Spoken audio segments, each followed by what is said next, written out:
Bon, après, vous savez que c'est quand même une place particulière dans mon cœur. Hein, donc, et puis j'ai beaucoup de bons souvenirs ici. Bon, après, à l'image du match de l'année dernière, il y a eu aussi des faits de jeu qui, à un moment donné, font que, effectivement, il y a eu un score large. Mais comme la saison passée aussi, le score large, il s'est dessiné sur la fin et ça n'a pas semblé si évident que ça.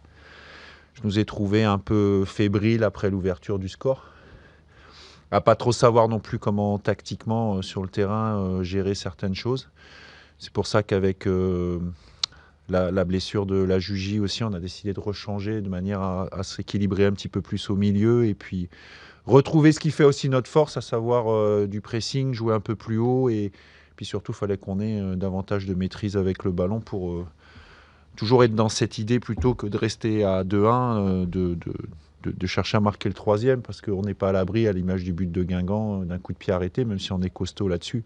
Mais ils le sont aussi. Donc voilà, c'est une bonne opération. Il fallait gagner parce qu'il y a beaucoup de concurrents pour le maintien qui ont gagné aussi, mais en même temps, il y a des équipes devant qui ne l'ont pas fait. Donc je suis content dans ce nouveau championnat que l'on s'est créé nous-mêmes, je suis content d'avoir enchaîné par une victoire à l'extérieur. Et puis il faudra bien récupérer et voir quelles sont les forces en présence pour préparer le match contre Concarneau la semaine prochaine.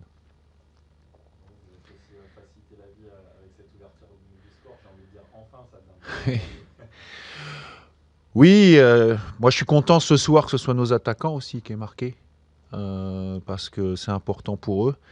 Aujourd'hui, voilà, on savait que c'était important pour nous d'avoir des gens qui étaient capables aussi de valider ce qu'on faisait de bien sur beaucoup de matchs, mais quand vous ne le validez pas, ben, on reste un petit peu sur le négatif.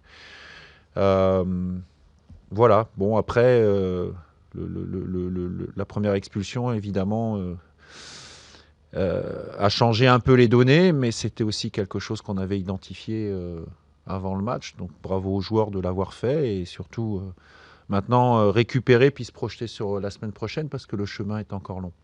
Justement, vous avez commencé à en parler. Qu'est-ce que vous avez pensé de l'apport des recrues là, ce soir?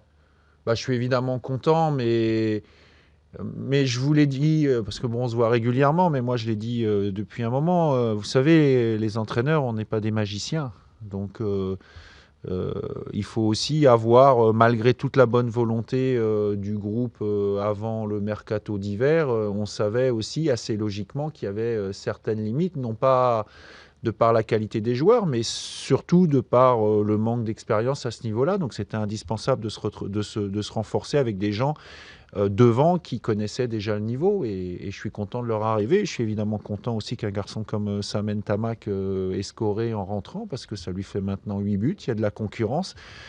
C'est de la concurrence qu'il fallait instaurer dans ce groupe-là. Mais aujourd'hui, quand vous voyez que vous faites rentrer des joueurs, vous mettez Larose 19e, vous faites rentrer Kashi, vous faites rentrer Ntamak, vous faites rentrer Candil, d'autres évidemment, hein, mais vous faites rentrer des joueurs qui ont quelques stats sur la première partie de saison, mais pour qui, mis à part Kashi, je pense plus pour les plus jeunes, je pense que c'était peut-être une charge un peu trop lourde pour eux dans un premier temps de faire autant de matchs et de jouer autant de minutes. Voilà. C'est une nouvelle équipe et un nouveau championnat qui démarre vraiment ce soir. Oui, oui, on veut le prendre comme ça. Vous savez, j'ai rien inventé, hein. J'ai discuté avec Yo de Moncy, au PFC, je crois, à la 11e ou la 12e journée, ils ont décidé de faire ça. Voilà. En management, à un moment donné, on doit trouver aussi des solutions pour pas tomber dans une certaine sinistrose. On est dans, pas que dans le foot, hein, mais il y a quand même beaucoup de sinistrose à tous les niveaux. Donc, si à un moment donné, vous ne cherchez pas des leviers pour qu'à un moment donné, on se dise, bon, bah voilà, c'est un match de foot, il y a 3 points. On sait que dans la Ligue 2, tout le monde peut battre tout le monde. C'est important aussi pour les joueurs d'avoir une certaine confiance, une certaine dynamique qui met en valeur leur qualité. Le petit bémol, c'est les bobos ce soir. Je crois qu'il y a Sukuna qui est sorti blessé, la Jugie. Bah, Sukuna est sorti blessé, mais il est suspendu contre Concarneau. Paco Lajugi, bon, on verra quel est le. C'est une entorse, donc on verra quel niveau de gravité c'est. Je pense pas que ce soit très très très grave, mais ça a tordu quand même. Mais voilà, il y a de toute manière, il faut faire avec. On fera avec. Je suis content aussi qu'en rechangeant d'organisation, les joueurs ont adhéré et ont trouvé des solutions pour gagner ce match-là. Voilà, mais le chemin est long, on va apprécier, on va savourer. Puis on va chercher enfin à enchaîner sur une deuxième victoire parce que ça fait longtemps que de consécutifs, ça fait longtemps qu'on l'attend. Puis qu'on est en Ligue 2, on n'a jamais gagné 2 matchs consécutivement. Avec une double réception là, Oui. qui se profile aussi. Oui, 2 matchs à domicile. On sait que c'est jamais évident de gagner les deux. Voilà, on va déjà prendre le premier, bien se préparer face à une équipe de Concarneau qui est très solide et qui a beaucoup progressé depuis le match aller qu'on avait fait ici à Guingamp. Voilà, c'est toujours des rencontres difficiles contre Concarneau. Il faudra continuer à faire tourner le compteur. Merci, bonne soirée.